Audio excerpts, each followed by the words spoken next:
নমস্কাৰ ছাত্ৰ ছাত্ৰীসকল ই কক্সৰ এটা নতুন ভিডিঅ'লৈ তোমালোকক পুনৰবাৰ স্বাগতম জনাইছো মই জ্যোতি দাস ছাত্ৰ ছাত্ৰীসকল আজি আমি আলোচনা কৰিম আমাৰ পৃথিৱীৰ পাঠভিত্তিক অনুশীলনী প্ৰশ্নসমূহ 9 নম্বৰ অংকত আলোচনা কৰিব ওলাইছো অনুশীলনী 5 নম্বৰ অংকটো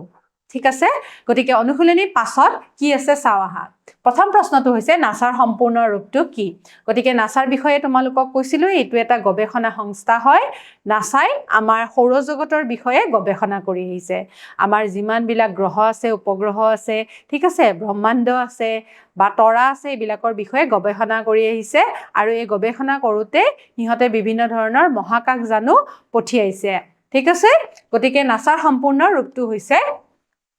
National Aeronautics and Space Administration গতিকে উত্তৰটো আমি এইদৰে লিখিম ঠিক আছে তাৰ পিছৰ প্ৰশ্নটো চাও সূৰ্যই কাৰ চাৰিওফালে পৰিভ্ৰমণ কৰি থাকে গতিকে সূৰ্যই কাৰ চাৰিওফালে পৰিভ্ৰমণ কৰে তোমালোকে ক'ব পাৰিবানে আমি জানো পৃথিৱীয়ে সূৰ্যৰ চাৰিওফালে পৰীক্ষণ কৰি থাকে হয়নে নিজৰ মেৰুদণ্ডত ঘূৰাৰ উপৰিও পৃথিৱীয়ে নিজৰ কক্ষপথেৰে সূৰ্যৰ চাৰিওফালে ঘূৰি থাকে কিন্তু সূৰ্য কোনফালে ঘূৰে ঠিক আছে সূৰ্য কাৰ চাৰিওফালে পৰিভ্ৰমণ কৰে ইয়াৰ উত্তৰটো হৈছে সূৰ্যই নিজৰ কক্ষপথ আছে ঠিক আছে এই কক্ষপথেৰে হাতীপতি যেটো তাৰকা ৰাজ্য আছে মিল্কি ৱে গেলেক্সিৰ কেন্দ্ৰৰ চাৰিওফালে পৰিভ্ৰমণ কৰি থাকে তাৰ মানে আমাৰ এটা কি হৈছে কেন্দ্ৰ এটা আছে সেই কেন্দ্ৰটোৰ চাৰিওফালে পৰিভ্ৰমণ কৰি থাকে আৰু সূৰ্যৰ লগে লগে আমি পৃথিৱীখনো সূৰ্য যিফালে যায় সেইফালেও পৰিভ্ৰমণ কৰি থাকো ঠিক আছে পৃথিৱীক নিজ মেৰুদণ্ডত এপাক ঘূৰিবলৈ কিমান সময় লাগে গতিকে পৃথিৱীক নিজৰ মেৰুদণ্ডত ঘূৰিবৰ কাৰণে কিমান সময় লাগে বাৰু 24 ঘণ্টা লাগে আৰু এই 24 ঘণ্টাতে আমাৰ কি হয় দিন আৰু ৰাতি হয় ঠিক আছে তাৰ পিছৰ প্ৰশ্নটো হৈছে অপসূৰ আৰু অনুসূৰ কাক বোলে ঠিক আছে অপসূৰ আৰু অনুসূৰ কাক বোলে তোমালোকে ক'ব পাৰিবানে অপসূৰ আৰু অনুসূৰৰ সংজ্ঞাটো আমি কিদৰে লিখিম চাও পৃথিৱীৰ সূৰ্যক পৰীক্ষণ কৰি থাকুতে 4 জুলাইৰ দিনাখন সূৰ্যৰ পৰা আটাইতকৈ দূৰত অৱস্থান কৰে ঠিক আছে গতিকে পৃথিৱীয়ে যেতিয়া সূৰ্যক পৰীক্ষণ কৰি থাকে তেতিয়া আকৌ আমাৰ 4 জুলাই দিনাখন সূৰ্যৰ পৰা আটাইতকৈ দূৰত অৱস্থান কৰে তাৰ মানে যেতিয়া কক্ষপথটো দূৰলৈ গুচি যায় ঠিক আছে যেহেতু আমাৰ কক্ষপথটো আমাৰ উপবৃত্তাকাৰ হয় সেই উপবৃত্তাকাৰ হোৱা কাৰণে আমাৰ পৃথিৱীখন সূৰ্যৰ পৰা দূৰত অৱস্থান কৰে আৰু এই যেতিয়া দূৰত অৱস্থান কৰে তাক বোলা হয় অপসূৰ মনত ৰাখিবা অপসূৰ আৰু এইটো ঘটনা ঘটে 4 জুলাইৰ দিনাখন ঠিক আছে আকৌ 3 জানুৱাৰীৰ দিনাখন কি হয় সূৰ্য পৃথিৱীৰ একেবাৰে ওচৰত অৱস্থান কৰে তাৰ মানে কক্ষপথটো ওচৰলৈ আহে এটো কোন তাৰিখ কলো 3 জানুৱাৰী এটো কোন তাৰিখ কলো 3 জানুৱাৰী আনহাতে পৃথিৱীৰ এই অৱস্থানকে কি বুলি কয় অনুসূৰ বুলি কোৱা হয় ঠিক আছে দূৰত হলে অপসূৰ আৰু ওচৰত হলে কি অনুসূৰ ঠিক আছে হ'ব তাৰ পিছৰ প্ৰশ্নটো চাওঁহাচোন পৃথিৱীৰ সূৰ্যৰ চাৰিওফালে এপাক ঘূৰিবলৈ কিমান সময় লাগে যেতিয়া পৃথিৱীখন নিজৰ মেৰুদণ্ডত ঘূৰে তেতিয়া 24 ঘণ্টা সময় লাগে আৰু যেতিয়া 24 ঘণ্টা সময়ত আমি দিন ৰাতি দেখা পাওঁ কিন্তু পৃথিৱীয়ে যেতিয়া সূৰ্যৰ চাৰিওফালে ঘূৰে তেতিয়া ইয়াক সময় লাগে কিমান এবছৰ সময় লাগে এতিয়া সৰ্বমুঠ সময়টো হৈছে 365 দিন 25 ঘণ্টা 56 মিনিট 16 সেকেন্ড সময় লাগে গতিকে 365 দিন 25 ঘণ্টা গতিকে 365 দিন 5 ঘণ্টা 56 মিনিট আৰু 16 সেকেন্ড সময় হৈছে পৃথিৱীয়ে সূৰ্যৰ চাৰিওফালে ঘূৰা সময় ঠিক আছে এটো ঘূৰিবৰ কাৰণে আমাক এপাক সময়হে লাগে গতিকে এপাক সময়ৰ কাৰণে আমাক এবছৰ সময় লাগিব ঠিক আছে পৃথিৱীৰ সূৰ্যৰ চাৰিওফালে এপাক ঘূৰিবলৈ কিমান সময় লাগে এই প্ৰশ্নটোৰ উত্তৰটো কি হ'ব বাৰু আমি জানো পৃথিৱীৰ নিজৰ মেৰুদণ্ডত ঘূৰিবৰ কাৰণে আমাক 24 ঘণ্টা সময় লাগে আকৌ সূৰ্যৰ ফালে যদি পৰীক্ষণ কৰিব লাগে তেতিয়া কিমান সময় লাগিব 365 দিন 5 ঘণ্টা 56 মিনিট 16 সেকেন্ড সময় লাগিব তাৰ মানে এই সময়খিনি আমি এবছৰ পাৰ কৰো গতিকে এবছৰত পৃথিৱীয়ে এটা পাক মাৰে আমাৰ সূৰ্যৰ চাৰিওফালে ঠিক আছে তাৰ পিছৰ প্ৰশ্নটো হৈছে আহ্নিক গতি কাক বোলে ইয়াৰ দুটা ফলাফল লিখিব দিছে গতিকে আহ্নিক গতি কি আছিল বাৰু এটো পৃথিৱীৰ এটা গতি হয় নে নহয় গতিকে পৃথিৱীৰ আহ্নিক গতিৰ ফলত কি ধৰণৰ ফলাফল হয় সেয়াও সুধিছে গতিকে ইয়াৰে প্ৰশ্নটোৰ উত্তৰ হ'ব পৃথিৱীয়ে নিজ কক্ষতলৰ লগত ৬৬ ডিগ্ৰী কোণ কৰি তাৰ মানে ৬৬ ডিগ্ৰী ৩০ মিনিট কোণ কৰি হেলনীয়াকৈ নিজ মেৰুদণ্ডক কেন্দ্ৰ কৰি পশ্চিমৰ পৰা পূবলৈ অবিৰামভাৱে ঘূৰি আছে ইয়ে হৈছে পৃথিৱীৰ আহ্নিক গতি বা আৱৰ্তন গতি গতিকে আৱৰ্তন গতি আৰু আহ্নিক গতিৰ ফলত পৃথিৱী পশ্চিমৰ পৰা পূবলৈ ঘূৰি আছে পশ্চিমৰ পৰা পূবলৈ ঘূৰি আছে আৰু হেতুৰ কাৰণে আমি দেখা পাওঁ যে সূৰ্য সদায় পূবৰ পৰা পশ্চিমলৈ গৈছে কিন্তু আচলতে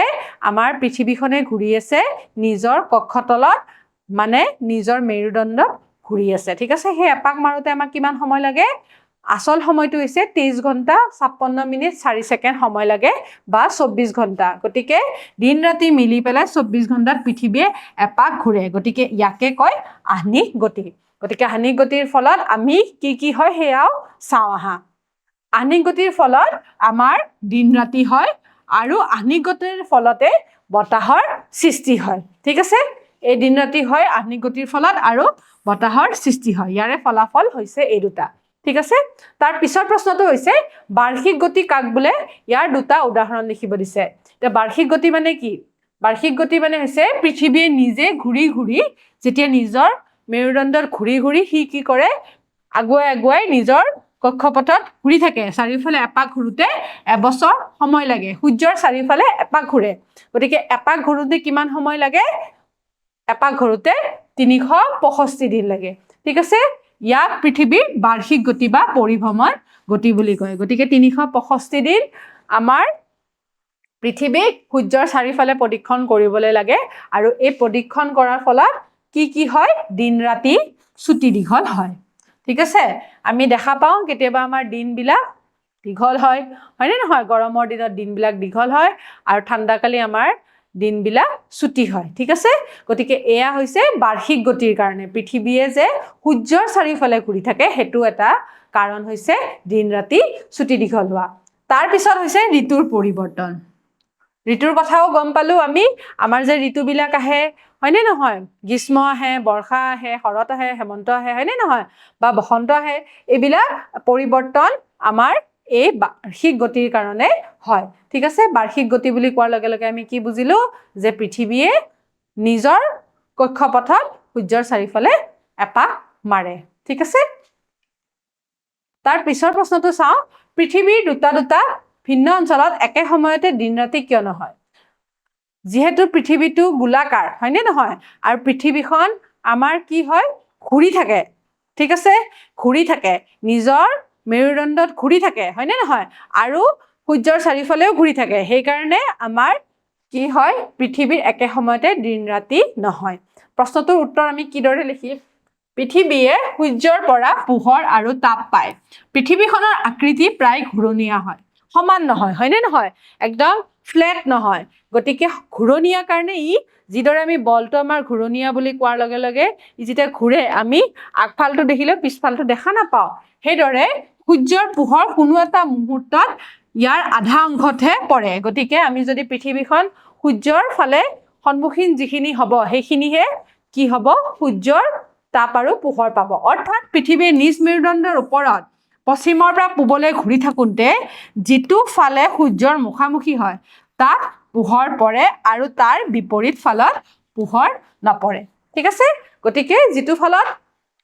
সূৰ্যৰ সন্মুখীন হয় তাতে পোহৰ পৰে আৰু আনটো ফালত কি হয় পোহৰ নপৰে ঠিক আছে তাতে আন্ধাৰ হ'ব গতিকে